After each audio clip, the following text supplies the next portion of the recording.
Coming at you guys. This is Rusty 78609, Central Texas, USA. I'm on my patio this morning at my home base. My RV is right there. A 26-foot bunkhouse model Jayco J-Flight. And I did full-time RV for 22 years. I haven't done much lately, but that's not what we're going to talk about today. Today I wanted to just do a short video. It may be short, it may not. It depends on what I want to talk about. For those of you that subscribe and watched some of my other videos, you know that right now my internet is out. They're coming today to replace the radio up there, the radio tower. Let me see if I can show it to you. I'll show you how I currently get my internet access. Let me see if I can do this. We got to go over here, and then I got to pan up. You see that pole there?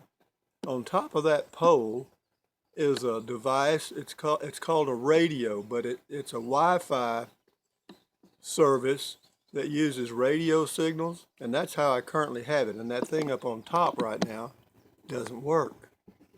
Okay, it's out. And we always have problems. I live in a rural area of Central Texas. For you people that live in the cities and you got cable, you got it made. I say that you got to live in a city. That's tough. That's a hell of a price to pay. But anyway, this thing's out, and I'm using my Cricket wireless smartphone as a hotspot, mobile hotspot, to access the internet, and it works okay. I mean, you can hook up 5 or 6 devices and use your smartphone, and the speed, I'm in a rural area. I get about 2 bars of whatever you call it, signal strength, and the speeds vary from 5 to 7, and it varies quite a bit. And then that's download, 5 megabytes per second to 7 megabytes per second. Upload, 1, maybe 2 max. So uploading videos using Cricket Wireless is the same as using that Wi-Fi. It ain't gonna work.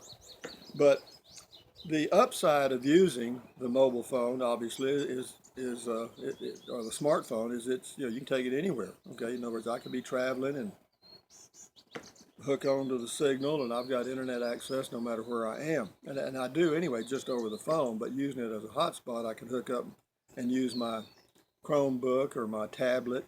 And inside here, I use my Roku TV, which is a smart TV, and you just hook it right up to the internet and go. You can watch Netflix, YouTube, and all that stuff. That's the upside. The upside is portability. And affordability, kind of questionable. Right now, the plan I'm on with Cricket Wireless, which is owned by AT&T, they use AT&T towers. The plan I'm on now is a 10 gigabyte plan. And after you use your 10 gigabytes of 4G LTE or whatever you get, then it's throttled. In other words, the speeds are reduced to what they say is 3G, which pretty much means you're not going to stream video. You can still stream Pandora. You can still access the internet for your email, transact business. You can pay your bills, etc. But you're not going to stream videos. Now, you might be able to stream if you go to YouTube or Netflix or both and turn it down to, say, if you could turn it down to 480p, you might be able to stream those videos, but you're not going to stream anything in HD. That's out. When it's throttled, before it's throttled up to 10 gigabytes, you're fine. As far as usage, when I'm using the internet comfortably, in other words, without worries about using data, I use about 30 gigabytes a month. And with the 10 gigabyte plan, you can see that after about a week and a half, I'm going to be over my limit and throttled. And so that is a downside. And to go to Verizon or AT&T or anybody that'll offer you more gigabytes, you can get a 30 gigabyte plan with Verizon, but it'll cost you $180.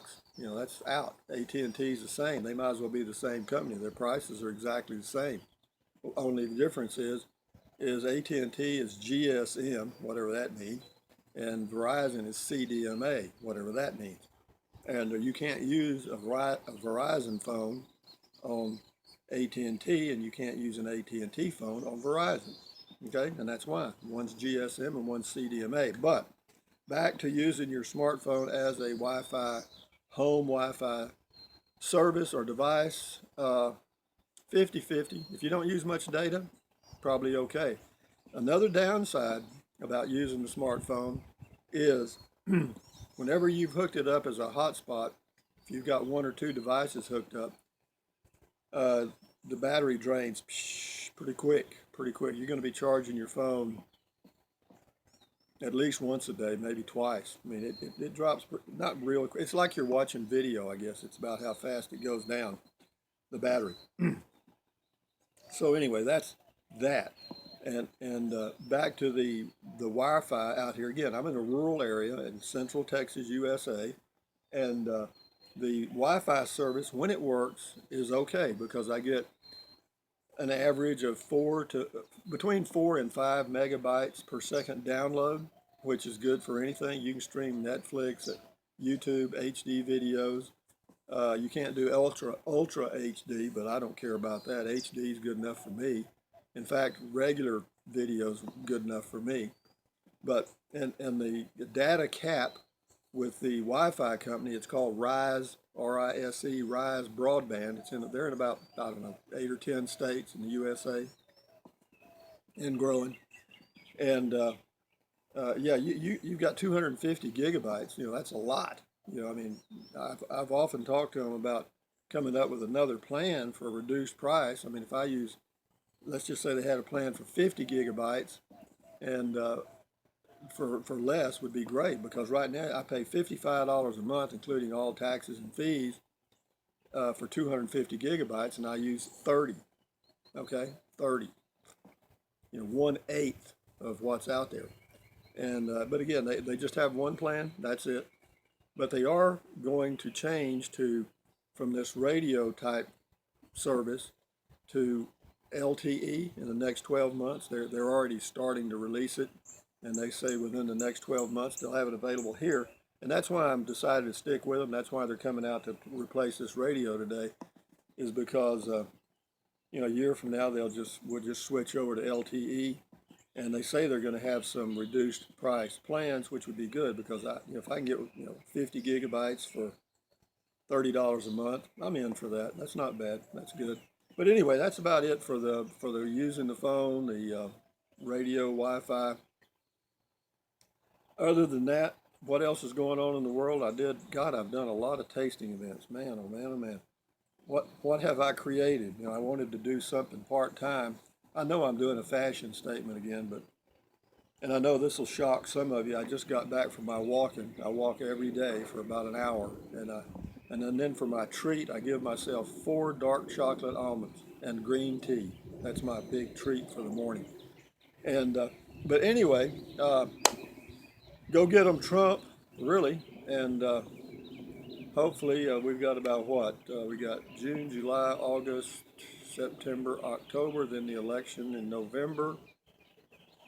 So we got about 4.5 months, and we'll know who the next president's going to be for at least 4 years, probably 8. That seems to be the new trend. Very few presidents in the U.S. are one-term presidents, even though a lot of them should have been. I can't believe Barack Insane Obama was reelected, but he was. And you know, now we've got transsexual issues and race riots like we never had before. We've had them before, but never at this scale. Never at this scale, never. And other issues. But enough said about all that, folks. I just wanted to touch base with you, and hope everybody's doing all right. I'm doing fine. And thumbs up. Carpe diem. Adios, amigos. Enjoy your day. I'll enjoy mine. Bye, bye, bye, bye, bye, bye, bye, bye. You know, I don't have to make an ugly face, do I? There's one here already, naturally. God damn. You know, isn't growing old wonderful? I mean, I look in the mirror and I wonder who that old man is. Anyway, adios amigos. Bye-bye.